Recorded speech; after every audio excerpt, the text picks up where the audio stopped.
The loan officer at the county bank laughed the first time Helen walked in asking to borrow money for seed. It was March, 3 months after her husband Earl died, and she needed $4,200 for seed and diesel to put in the spring crop. She had no credit score, no pay stubs, nothing the new system could read on its screen. The officer told her to come back when she had something the bank could actually use, and Helen left without raising her voice. She came back the next morning carrying a shoebox she hadn't opened in years. The county seat had one bank for almost 100 years. It sat on the corner of Main and Elm, brick front, brass handles, a vault you could hear close from the sidewalk. The old tellers knew every family in the valley by their ledger, and they knew who paid on time, who struggled in a dry year, who'd been carrying the same farm since their grandfather's time. That kind of lending wasn't kindness. It was just how the place worked, because a banker who'd watched a man sweat through 3 droughts knew more about his credit than any file ever could. Earl bought the farm in 1964, 160 acres of bottomland south of town, on a 30-year note from that old bank. The ground was heavy and dark, the kind that holds water in a dry year and grows corn chest high in a wet one, and it had been a working farm since before the Civil War. He was 23 and Helen was 21, and the loan officer who signed the papers was the same man who'd later signed their daughter's first savings account. The interest rate was fair because the bank knew the land and it knew Earl's father before him. Nobody called it a relationship. They just called it doing business. Helen wasn't the kind of farmer's wife who stayed in the kitchen. She kept the books from the first year, the feed bills and the parts receipts and the co-op statements, in a green ledger she bought at the hardware store the week they married. She ran the phone and the parts runs and the grain calls, and by the time Earl was 50, she knew the cost of every gatepost on the place. The neighbors who only saw her at church assumed Earl did the thinking. The ones who'd watched her load a planter in the rain knew better.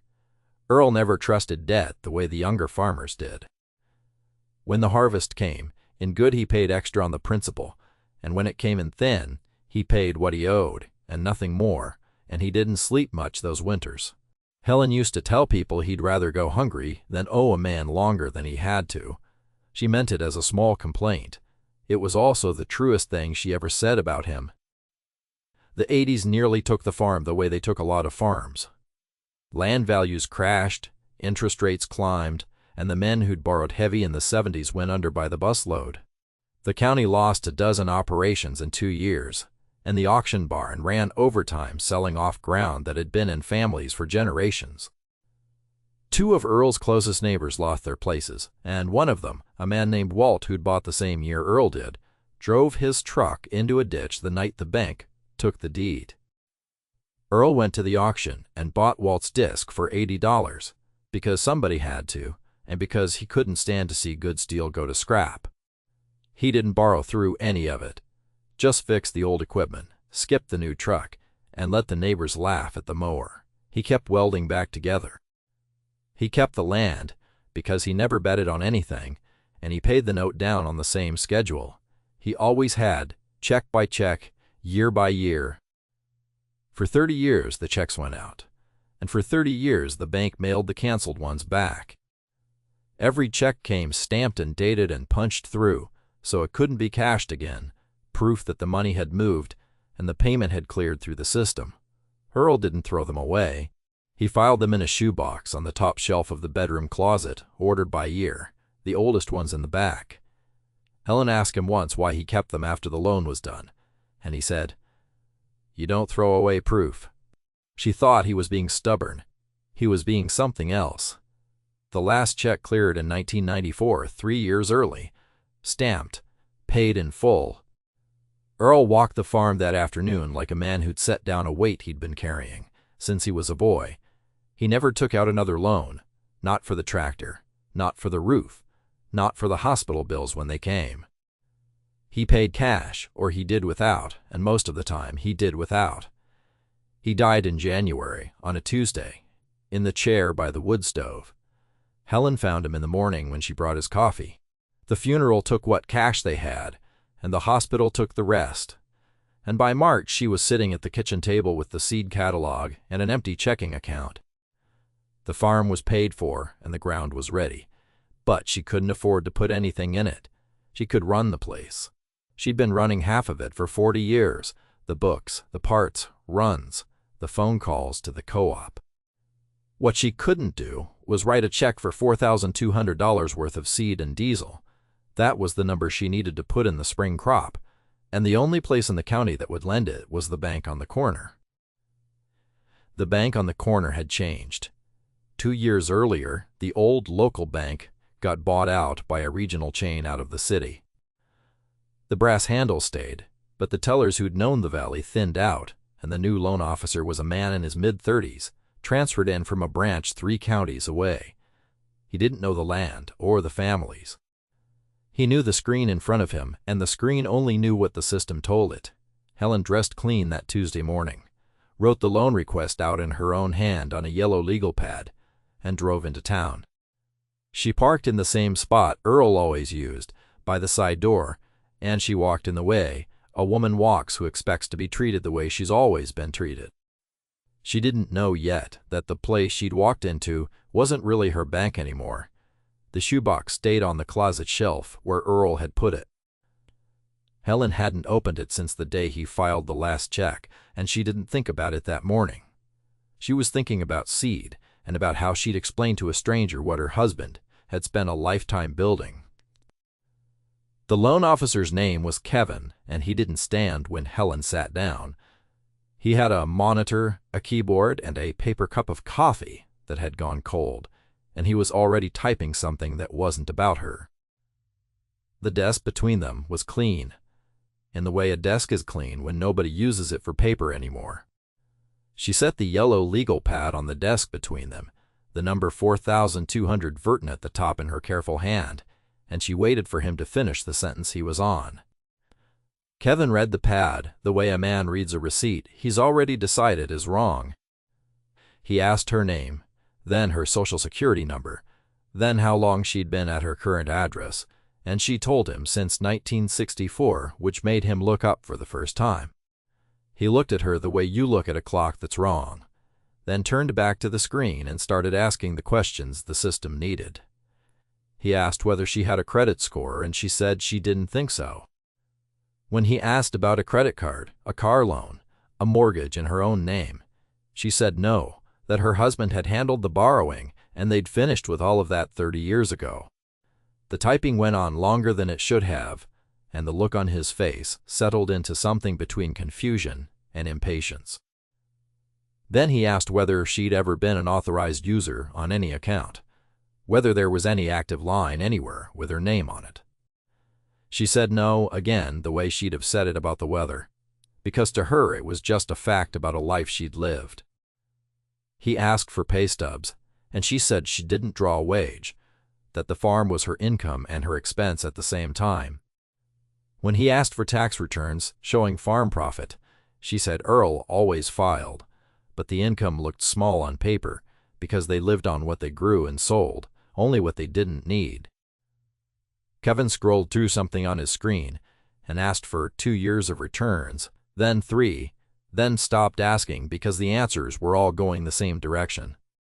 The last thing he asked for was collateral, anything the bank could secure the loan against, a vehicle title, a piece of equipment, a lien on the land. She told him the farm was paid for. He asked for the deed and the mortgage satisfaction, the paperwork that proved it, and she said the old bank would have it that the note was paid off through this same branch in 1994. Kevin pulled up the records the chain had converted when they bought the place out, and the converted file stopped at 2008. Anything before that, he said, wasn't in the system, and he said it the way a man says the weather is bad, like it had nothing to do with him. Without documentation, he told her, the bank couldn't recognize the land as free and clear, which meant it couldn't be listed as collateral, which meant there was nothing to secure a loan against. He laid out each step like a door closing one after another, and she watched them close. The laugh came after that. It wasn't loud, and it wasn't cruel exactly, but it filled the room the way a small sound fills a quiet room. Kevin leaned back and told her the bank couldn't lend on feelings in farmland. Without a credit profile, she was invisible to the system, he said, with nothing for him to underwrite. Maybe she ought to think about whether she could carry a place like that on her own, at her age. He picked up his coffee, realized it was cold, and set it down again, and the small noise of the cup on the desk was the only sound in the office for a second. Helen didn't raise her voice. She sat there a long moment, looking at the back of the legal pad, where the coffee ring from Earl's mug had stained the corner yellow. Then she asked one quiet question, whether the bank kept any record at all of loans paid off through this building before the buyout, anything on paper, anything the old tellers might remember. Kevin said the old paper records weren't transferred, that anything before the conversion was gone as far as he was concerned, and that if it wasn't in the system, it didn't happen. She picked up the legal pad, folded it once, and stood, and thanked him for his time, the way her husband used to thank a man who'd wasted his afternoon, plainly and without heat. She walked out past the teller line, and the laugh carried out into the lobby behind her, not loud enough for the customers to hear, loud enough for the woman behind the counter. Helen didn't know it yet, but the woman behind the counter had been waiting a long time for someone to walk back in with what was in Helen's closet. The woman behind the counter was Ruth, and she'd been at that bank for 31 years. She'd watched Helen and Earl open their first account, and she'd stamped the last check on the farm note herself, the day Earl walked in with the payoff amount in cash. Ruth caught Helen's eye as she passed without saying a word, just looking at her the way a person looks at someone they know is about to do something. Helen looked back, and then she walked out the side door into the March wind. The county heard about it by the next morning. That's how a small town works. The teller line, the feed store, the diner, the church parking lot after the service. The story moved through all of it in a day. By the time it had gone around twice, it had picked up the parts people wanted to add.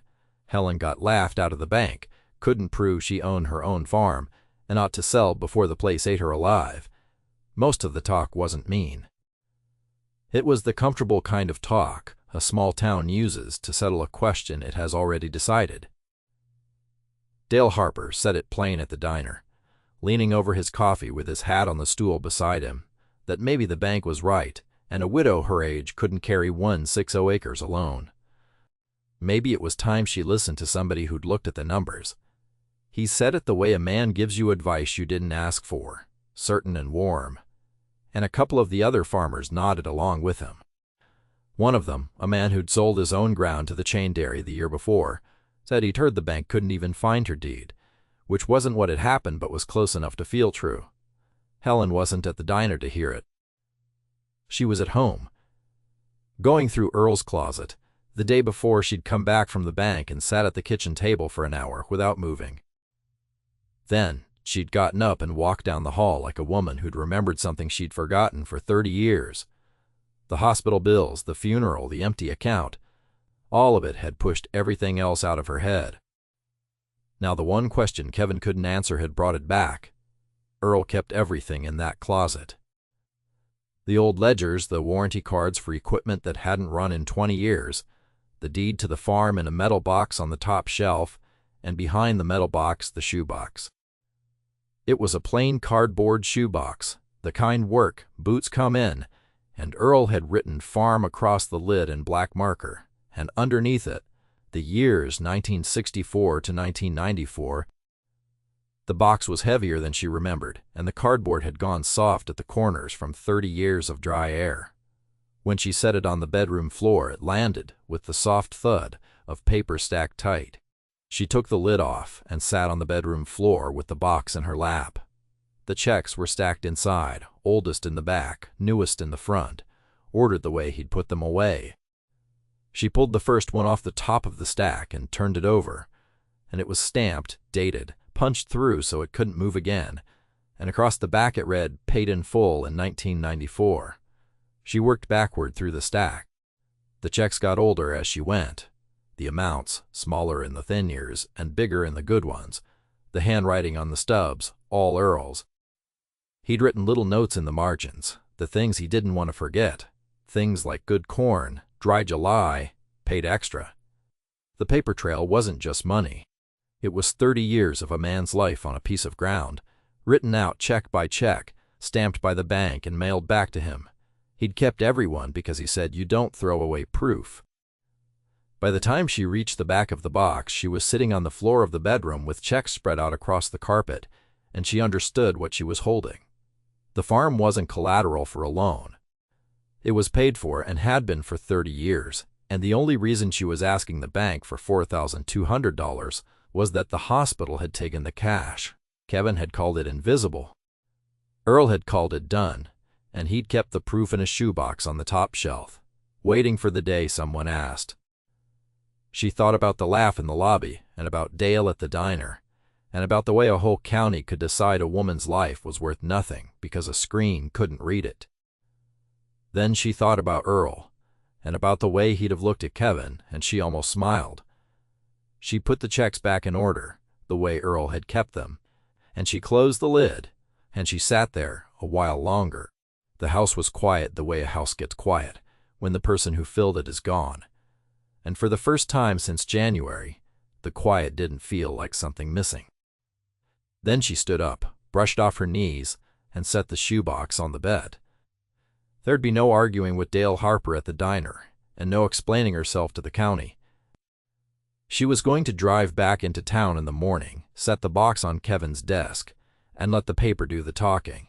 Helen walked back into the bank at 9 the next morning with the shoebox under her arm. She wore the same clean clothes, and she parked in the same spot by the side door, and she walked past the teller line to Kevin's desk. He was on the phone, and he started the same gesture he'd made the day before, the one that meant wait, until he saw the box and the look on her face and hung up the call.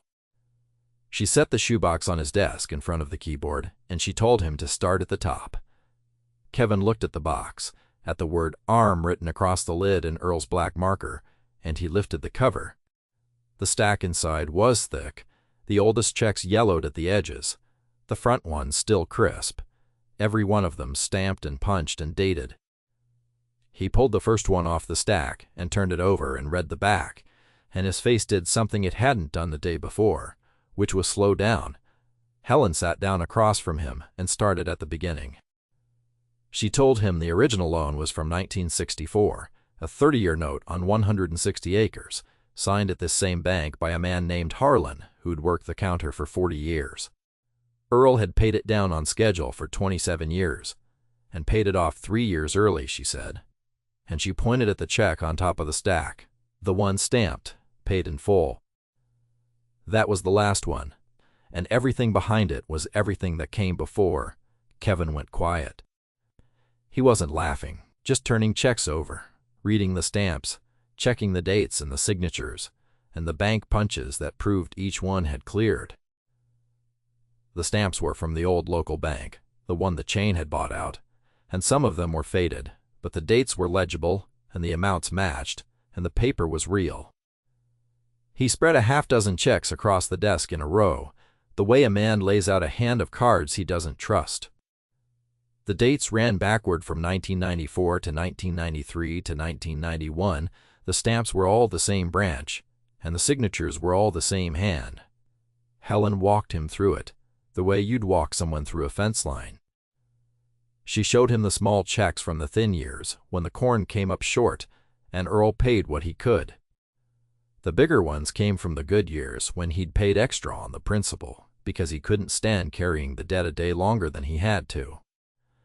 There were the checks that matched the dry years Dale Harper talked about at the diner, and the checks from the year Earl nearly lost the place and didn't, because he never bet the land on anything.